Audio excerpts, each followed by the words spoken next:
What is up, people? Archangel here, bringing you clowns a quick review of NBA Live 15.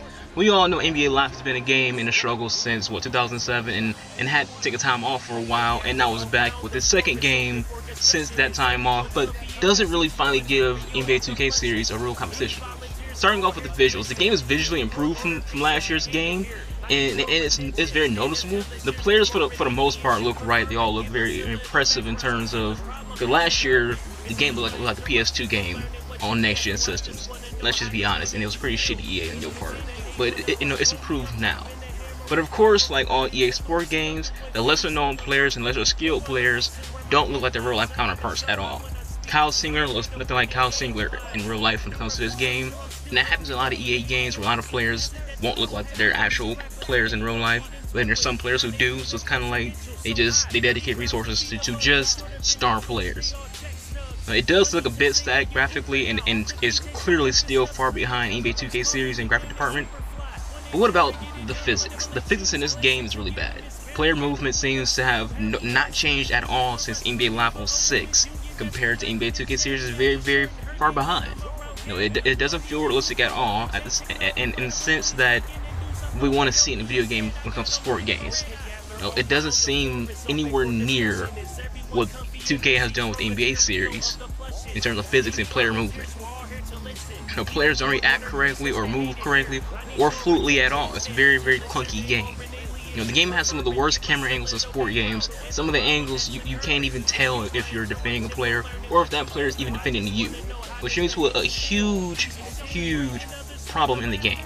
The game calls a foul on everything you do. You pretty much can't even play defense without a foul being called. In one game, I made Deron Williams foul out in the second quarter, intentionally exploiting this flaw.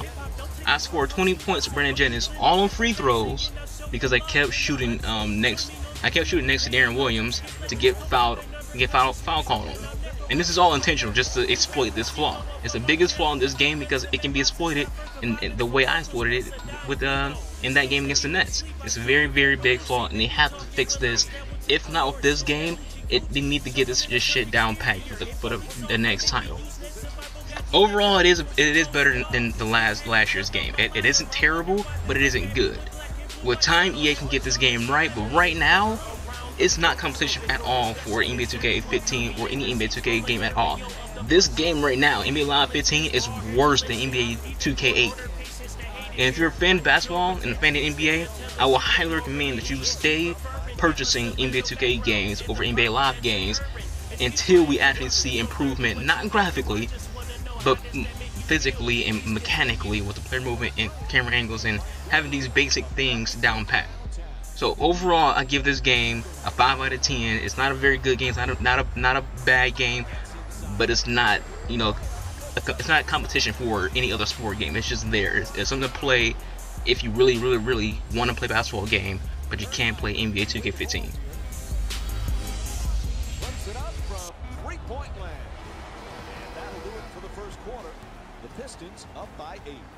Stay with us for more NBA on ESPN after this short break.